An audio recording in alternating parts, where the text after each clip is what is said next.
চাচা শুনলাম আপনি বলে হজে যাচ্ছেন। হ্যাঁ, নিয়ত তো করেছি বাপ, হজে যাওয়ার। এই বছরে আমি হজে যাব। তোমার বাবা তো বলছিল হজে যাব এই কথা। হ্যাঁ, আব্বা যাবই তো বলছিল। আসেন দিনে জিজ্ঞাসা করি।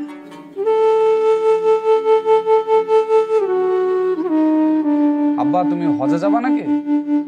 হ্যাঁ, ছোট থেকে তো আমি নিয়ত করে আছি যে আমি একবার হজে যাব। হজে যাওয়ার জন্য আমি কষ্ট করে টাকাও গুছিয়েছি। হজে যেতে হবে না, হজে গেলে এখন 1 লাখ টাকা খরচা হবে। কি দরকার হজ করে এত টাকা খরচা করার? টাকাগুলো যদি বাড়তে থাকে তাও তো কোনো কাজে লাগাতে পারবা, তা না হজে ফালতু খরচা করবা। বাড়িতে আছো 5 ওয়াক্ত নামাজ পড়ো, হজের চেয়েও বেশি নাকি হবে, তা না হজ করতে যাবে। এই খোকা, তুই ইসলাম ধর্মের কি বুঝিস? ইসলাম ধর্মের হচ্ছে 5টা স্তম্ভ, তার মধ্যে হজ করা হচ্ছে ফরজ। যার সমর্থ আছে তাকে হজ করতেই হবে, তা না হলে ধর্ম ঠিক মতো হবে না। তবে টাকাগুলো সব খরচা করতে হবে না। এই চুপ কর, বুঝিস না সুঝিস না, উল্টাপাল্টা কথা বলছিস কেন? আব্বা তাহলে তুমি এক কাজ করো, ওই আমাকে তোমার Aadhaar card, voter card, PAN card আর তোমার 12টা পাসপোর্ট সাইজের ফটো দিও। হ্যাঁ, বৈকাল বেলা আমি আর চাচাকে ওই ভিসাটা লাগিয়ে আসবো। ঠিক আছে, আমি বিকালবেলা সব কিছু গুছিয়ে রাখবো। ভাই আমার বেটাকে দিয়ে গে, সব ঠিকঠাক করে দিও। আচ্ছা, ঠিকঠাক করে দেবো। আসেন চাচা। বাড়ি গেলে আসো। চলো আমি আসছি।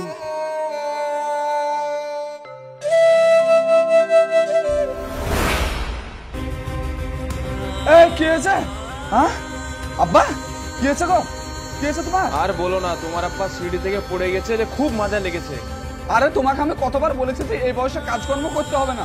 2 দিন পর হজে যাবা, কি অবস্থা করে থাকলে বলো তো? এই তুই ডাক্তার কেটে গেলে, আমি আব্বা খেলে বাড়ি যাচ্ছি। ঠিক আছে, তুমি বাড়ি লে যাও, ডাক্তার লেবে আসছি বাড়িতে। তুলো চলো।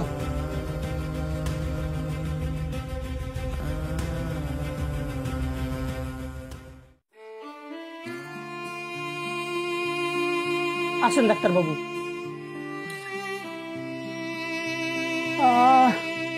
আমি আর বাঁচবো না, আমার হজ করার হলো না।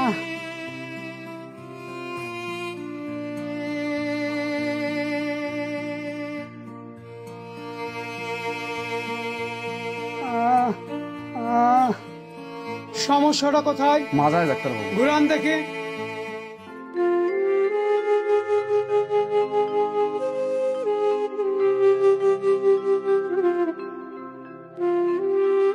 ব্যথা লাগছে? হ্যাঁ অনেক ব্যথা করছে তাই না? হ্যাঁ, অনেক ব্যথা করছে। মাজায় তো কঠিন ভাবে ইনজোর হয়েছে। শুনুন, আপনার আব্বার 4 মাস বেড রেস্ট হবে। আর এখন আমি একটা মাজার বেল দিচ্ছি, সেটা পরাবেন। আর প্রেসক্রিপশন করে দিচ্ছি, ওষুধগুলো নিয়ে এসে নিয়মিত খাওয়াবেন, ঠিক আছে? ঠিক আছে ডাক্তার বাবু। দেখি আব্বা, ঘুরো।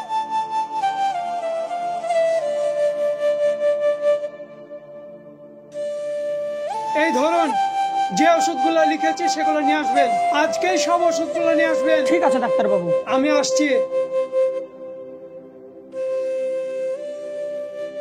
বাপ মাইনুল, হ্যাঁ আব্বা আমি তোমাকে একটা কথা বলছি। বলো। আমার কপালে তো আর হজ করা হলো না। তুমি আমার নামে ভিসাটা না করে তোমার নামে ভিসাটা করো।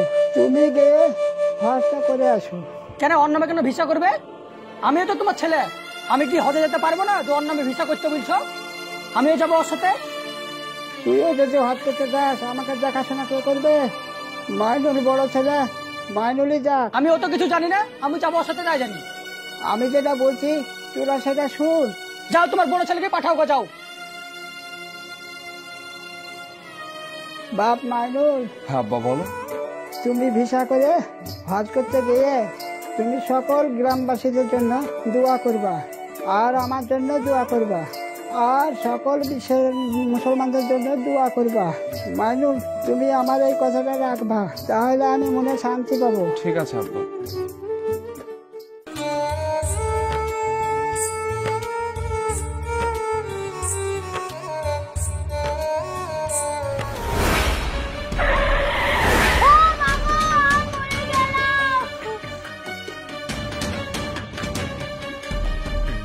পানি নে তাড়াতাড়ি। আরে বুড়ি, কিছু হয়নি, কিছু হয়নি, একটু দাঁড়াও। আরে তাড়াতাড়ি পানিটা নিয়ে না, কিছু হয়নি বুড়ি, একটু থামো, একটু থামো। পানি দে, পানি দে। একটু সহ্য করো বুড়ি, কিছু হয়নি। তোমার নাম কি বুড়ি? সোনিয়া। কোথায় কোথায় তোমার বাড়ি? আমার বাড়ি ভান্ডায়, আমি এতিম। তো কোথায় থাকো? মাদ্রাসা, এতিম মাদ্রাসা পড়াশোনা করি।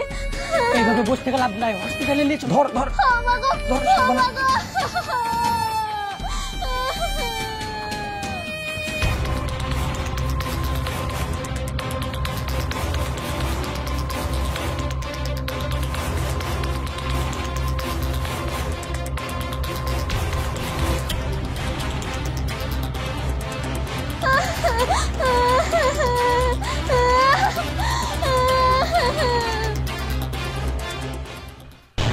দেখি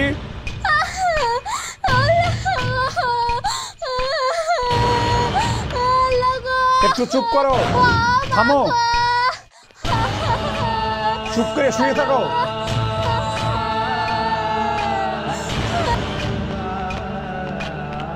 ডাক্তারবাবু কেমন আছে এখন? পেশেন্ট একদম ভালো নয়। আপনার সাথে অ্যাক্সিডেন্ট করে মেয়েটার বুকের দুটো হাড় ভেঙে গেছে একদম, বুঝতে পেরেছেন? পেশেন্টকে এক্ষুনি অপারেশন করাতে হবে। ইমিডিয়েট 1.5 লক্ষ টাকা আপনি আমাদের কাউন্টারে জমা করুন, তারপরে পেশেন্টের অপারেশন শুরু করব, ঠিক আছে? কি করবো রে? ও অপারেশন করতে হবে না, বাড়ি চলো। 1 টাকা নাকি 1.5 লক্ষ টাকা, সব টাকা যদি এখানেই শেষ করে দাও তাহলে হজে যাবা কিভাবে? পালি চলো। আরে এই যে মেয়েটার আজকে এই অবস্থা, এতিম মেয়েটা, এর জন্য কিন্তু আমরাই যাই। কি জবাব দেবো বলতো? কতজনের রাস্তায় মরে পড়ে থাকতে কেউ খোঁজ লিও নাই খো, আর তুমি এতিম মেলে পড়ে আছো। চলো বাড়ি চলো তো।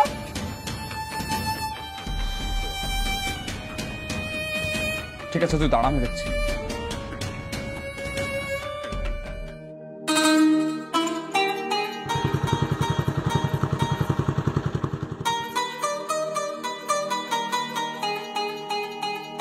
মাইনুল, এদিকে শুনো, কাগজপত্র সব জমা দেওয়া হয়ে গেছে? আব্বা মনে হয় না যে আমাদের কপালে হজ আছে। কেন, কি হয়েছে? এই দেখো, রাস্তায় যাওয়ার সময় একটা এতিম মেয়ের সঙ্গে অ্যাক্সিডেন্ট হলো। মেয়েটার দুটো হাড়ের বাতি ভেঙে গেছে। তো মেয়েটাকে নাসের মুমে ভর্তি করে আসলাম। অপারেশন করতে প্রায় 1 লাখ টাকা খরচ হবে।